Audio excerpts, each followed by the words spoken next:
The man with the plan, Irving. Thank you for joining us. All right, thank you very much. Thanks for having me. So quick question, I got to start off like this. Yeah. How do you feel being here at eMERGE America? How's the energy? How's the atmosphere?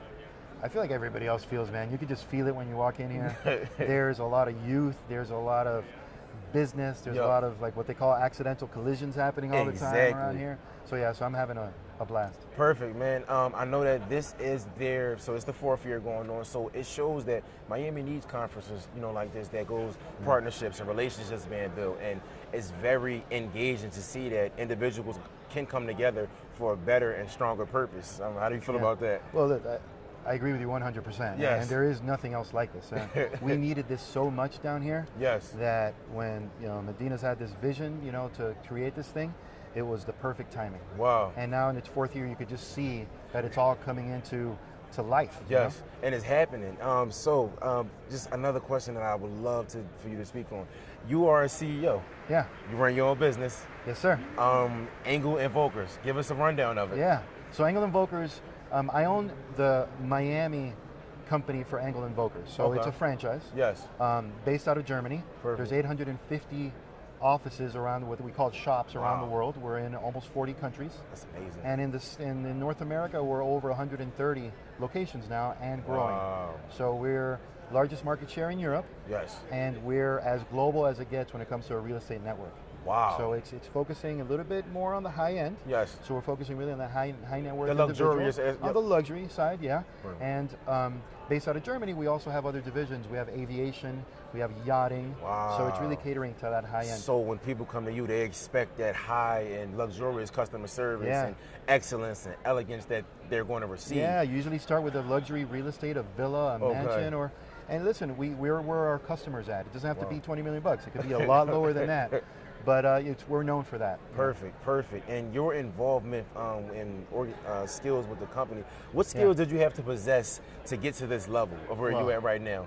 Just give us a quick story on who Irving is. So I'm actually a CPA, so I've got the finance side pretty strong, which you really need when you're an entrepreneur. You need somebody there that knows what they're doing. Exactly. So, thankfully my dad guided me to study accounting, so I became that guy. Take that class, accounting, you wouldn't have to know it. Yeah, I tell people, look, it sucks sometimes, to learn that, but just get the foundation and try to get that foundation because you're going to need it when you're starting that business. Yes, for sure.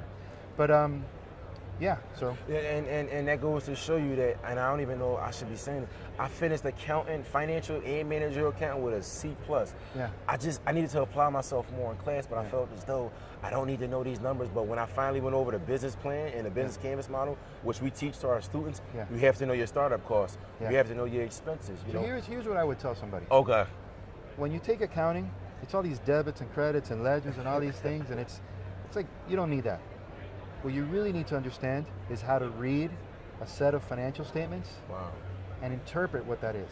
Wow. If you know how to do that, so for example, I haven't cut a check, even a personal check, in 25 years, but I use the information. So if you're an entrepreneur, as long as you know how to read an income statement and understand your cash report, because when you're starting off, you got to make sure you're managing your cash. Exactly. So as long as you know the basic balance sheet, income statement, cash flow, and you know key metrics, they're going to ask you, like if you're a restaurant or something like that, you're going to want to know price per ticket, you're going to know your operating margins. So you just know those 10 things. And you're going to be good. Success. Yeah. And that's it. So this company, I know you have to have a strong team. How far is partnership or team relationships as far as building a business or doing what you're doing now? There's people. Okay. And then there's everything else. People and everything else. Yeah. So they say, those classic books tell you to get the right people on the bus. Yes.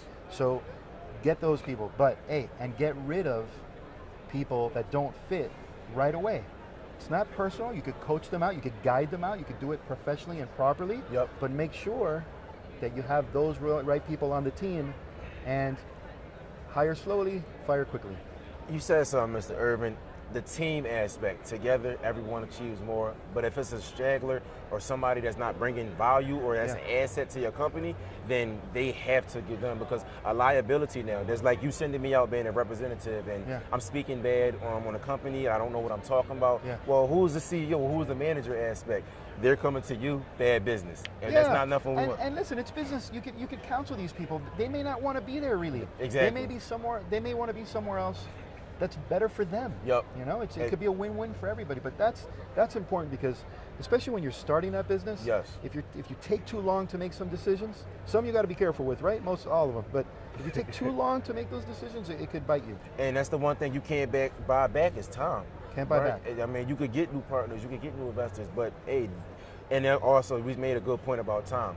Your idea, product or service, you waited 2 months to get off, somebody has that investor, and now you can't patent or get the trademark for it. You got it. Right, so just get the job done. No matter if you're scared or frustrated, just do it and ask for help. Best feeling in the world is having great people around you, executing, getting things done, people you trust, that are smart, good. Exactly, and I know time is money, and I can't take up too much of Mr. Irving's time. So let's do this. Come on, I'm having fun now. Appreciate you. See, we broke it. So, eMERGE now, Miami and Silicon Valley. We hear this Silicon Valley thing.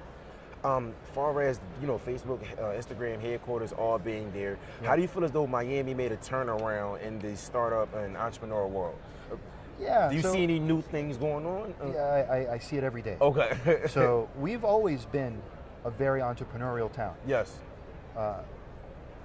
Town of immigrants, a town of a lot of locals. It's like a melting pot, basically. It's a melting pot for everything. And there's a lot of ideas, and there's capital flowing through. So that's never really been the problem. It's really been more generating that next level of idea and fostering those things, and then keeping them here. The support system behind it. The support system. Yes. Yeah, we have a lot of smart people. They have ideas, but they'll go to New York, Boston, San Fran. So more and more, you're seeing people stay here. Exactly. So one of the reasons that we sponsored the event as a global sponsor and the exclusive real estate sponsor is because it's not only so we could get buyers and sellers of real estate here, it's because we want to be part of that ecosystem. There's a lot of real estate technology startups and entrepreneurs here. So if we can help those people stay, provide them venture capital, access to legal, financial, business planning, that kind of thing. And they'll stay. And before you know it, then we have that part of the ecosystem. So what our role is at Engel and Volkers, since we're a real estate firm primarily, we are a real estate firm, is our role is primarily to keep our little space. Just like you guys have your industry, we got our vertical. And that goes to show you, it's never bad to have too many of the same nor different industries, whether it's healthcare, whether it's technology, whether it's finances, because at some point, one of our upcoming youth or millennials period or older adults want to get involved with it. And if they don't have any support, then how can we blame them for not chasing their dreams or chasing their passion, right? So give us 3 traits that made you up to, and I know as you said the skills, but made you up, whether that was hustle, whether it was focus, whether it was mindset, and just give us those 3 traits. You have. I don't quit. Okay, don't quit. So just don't quit. I have a lot of faith. Yes, important. And I surround myself with people that I learn from and that drive me. You have to. So, there's a lot of entrepreneurs out there. There's people trying to get going, and there's people maybe getting through some tough times. Yep. And buckling down, getting through it, it will work. Yes. If you know you have something good, surrounding yourself with the right people, if you persevere, just on the other side of that, difficulty usually something fantastic. And you said something. It's not about what you go through in life. It's about what you grow through in life. Hey. You can let your situation or circumstance defeat you, or you become bigger and better than that circumstance. You got it. 100%. And and just to close out, thank you so much. Advice to our upcoming entrepreneurs, as far as millennials or our youth. What are some things they need to focus on, or words of advice? Yeah. I think the best thing you can do as a millennial, is find that mentor. Find a mentor. Now, take a step back. Okay. If you think, well, I'm not worthy of a mentor, I'm not good at networking, I'm really good at my product and working or whatever, but I'm not good at networking and finding a mentor, you are good at finding a mentor. All you have to do is say, hi, can I show you something? I may need some help with this. I need a little bit of guidance. That's it. That's all it takes. Guys, I'm 47 years old. If a 20-year-old kid comes to me, thanks, man. Yeah. If a 19-year-old kid comes to me, right? Yes, sir. James comes to me and he says to me, "Hey, can you help me take a look at this? I'm gonna look. I may take a couple weeks to call back because I'm busy, do something, but at the end of the day, I'm going to get back to you. I'm gonna help, or I'm gonna introduce you to somebody. I'm gonna want you to win. Especially, there is a huge crew of folks in Miami right now. Yes. Different levels of generations, right? So Manny's a little bit ahead of me, and then there's guys right below me. Yep. But we're all helping each other, especially if you want to build and stay in Miami. There is a network of people that's here to help you at any level. Listen, you heard from the best. Surround yourself with great people. Find mentorship.